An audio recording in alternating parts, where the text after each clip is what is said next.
Grabe, kaginulat world. Alexandra Alexala muling nagpasabog sa international stage matapos niyang dominahin si Mei Yamaguchi ng Japan sa round of 16 ng Jingshan Tennis Open. Sa harap mismo ng Chinese crowd, ipinakita ni Alex kung bakit siya tinuturing na rising star ng women's tennis. Walang inatrasan, walang pinatawad. Mula unang set pa lang, hindi nakahinga ang kalaban ng ibigay ni Ala ang 6-0 bagel win. Isang malinaw na mensahe na kontrolado niya ang laban mula umpisa. Sa ikalawang set, sinubukan pang bumawi ni Yamaguchi pero sadyang mainit ang palo ni Alex.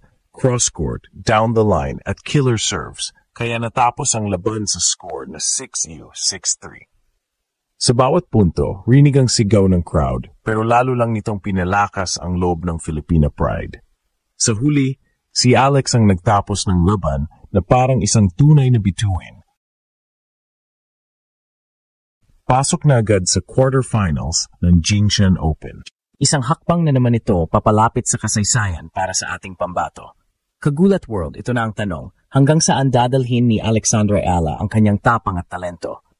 Quarterfinals na pero ramdam ng lahat, hindi lang China ang ginulat niya, kundi buong mundo. Kagulat world, isang nakakakilabot na eksena ang nasaksihan sa Jingshan Tennis Open ngayong araw. Alexandra Alexala, ang tinaguriang pambato ng Pilipinas, ay muling nagpaalala sa buong mundo kung gaano katindi ang kanyang potensyal matapos niyang durugin ang Japanese bet na si Mei Yamaguchi sa straight sets, 6-0, 6-3, para makapasok sa quarterfinals ng prestihiyosong torneo sa China. Mula sa unang punto pa lang, walang kahirap-hirap na ipinakita ni Alex ang kanyang maturity bilang isang pro. Ang bawat palo niya ay kalkulado, agresibo, at puno ng kumpiyansa. Sa unang set, halos hindi makalapit si Yamaguchi sa laban. Diniktahan ni Ala ang ritmo gamit ang matitinding ground strokes at matalinong shot placement, dahilan para makuha niya ang isang bagel set, 6-0. Sa tennis, bihirang-bihira ang ganito sa high-level tournaments. At kapag nangyari, malinaw ang mensahe. May lamang na isa sa dalawang naglalaban. At ngayong araw, si Alex ang reyna ng court. Pagpasok ng second set, sinubukan pang bumawi ni Yamaguchi. Nakapuntos siya ng ilang games at pansamantalang nabawasan ang sigla ng crowd na todo suporta sa kanya. Pero imbes na matakot, si Alex ay lalong tumapang. Sa score na 4-3, ramdam ng lahat na maaring bumaliktad ang momentum. Ngunit doon lumabas ang tunay na puso ng Filipina warrior. Hinigpitan niya ang depensa, pinabilis ang rallies, at pinalalim ang kanyang cross-court forehand.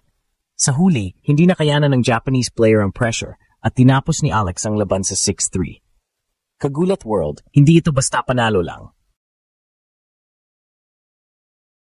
Ang tagumpay na ito ay simbolo ng pag-uspong ng isang batang atleta na walang takot humarap sa mas malalaking pangalan at mas malalakas na crowd. Iisipin mo sa bansang China kung saan punong-puno ng local na fans, isang Pinay ang nagningning at naging sentro ng usapan.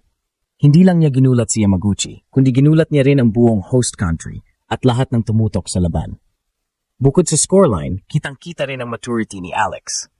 Ang dating teenager na nangangapa sa Pro Tour, ngayon ay may kumpiyansa at disiplina na parang veterana. Hindi siya nagpadala sa pressure, hindi siya nagpatinag sa sigaw ng crowd. At higit sa lahat, ipinakita niyang handa siyang makipagsabayan sa mas mataas na level ng women's tennis. Ngayon, pasok na siya sa quarterfinals at bawat hakbang ay nagiging mas malapit sa kasaysayan. Ang tanong, hanggang saan dadalhin ng puso at galing ng Filipina sensation ang kanyang journey dito sa Jingshan Open? Kung pagbabasehan ang performance niya kontra Yamaguchi, isa lang ang masasabi natin. Handa na siyang gulatin hindi lang ang China, kundi ang buong mundo.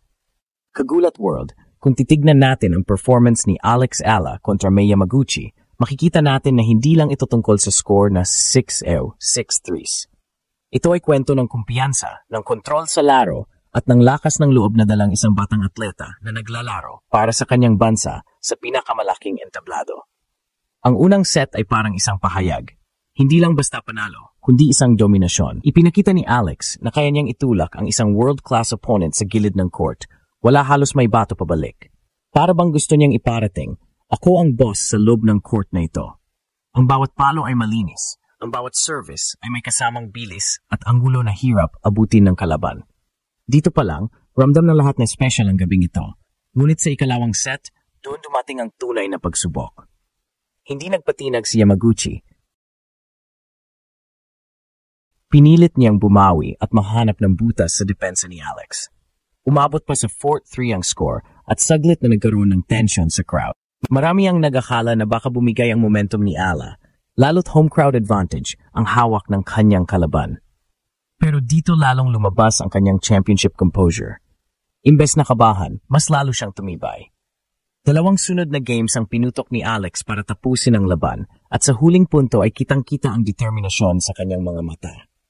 Hindi lang siya nakikipaglaro para makapasok sa quarters. Nakikipaglaro siya para ipadama sa buong mundo na ang isang Pinay ay may puwesto sa mas mataas na level ng women's tennis.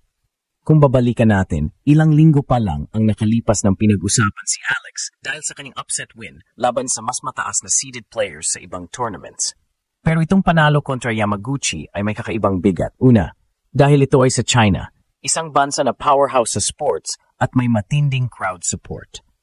Pangalawa, dahil hindi lang basta panalo, ito ay panalong may mensahe, panalong nagtatak ng pangalan niya sa mapa. Kagulat World, hindi lang mga Pinoy ang natuwa sa laban.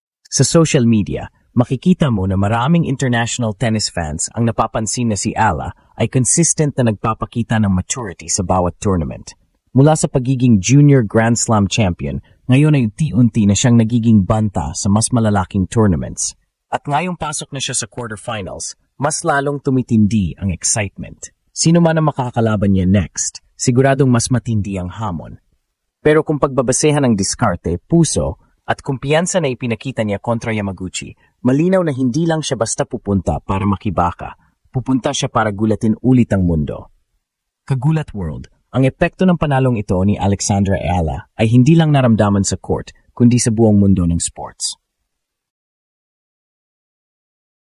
Sa bawat palo niya laban kay Mei Yamaguchi, dala niya ang bandera ng Pilipinas. At sa bawat panalo, mas lumalakas ang boses ng mga Pinoy sa international tennis stage. Kung dati, ang pangalan ni Alex ay madalas lang lumabas kapag may junior Grand Slam tournaments, ngayon ay nasa headlines na siya ng mga major sporting networks. Ang kanyang composure, fighting spirit at agresibong laro ay nagsisilbing inspirasyon, hindi lang sa mga kabataan sa Pilipinas, kundi pati na rin sa mga Filipino communities abroad na sabik makakita ng Pinoy na nagwawagi sa isang global sport. Sa social media, umuulan ng papuri at suporta. Maraming tennis analysts ang nagsasabing si Ala ay isang rising star na posibleng maging bahagi ng top-tier women's tennis sa mga susunod na taon. At kung magpapatuloy ang kanyang winning streak sa Jingshan Open, maaring ito na ang breakthrough moment na matagal nang hinihintay ng Philippine tennis. Isang tanong na lang ang bumabalot sa lahat. Hanggang saan kaya kayang gulatin ni Alex Ala ang mundo?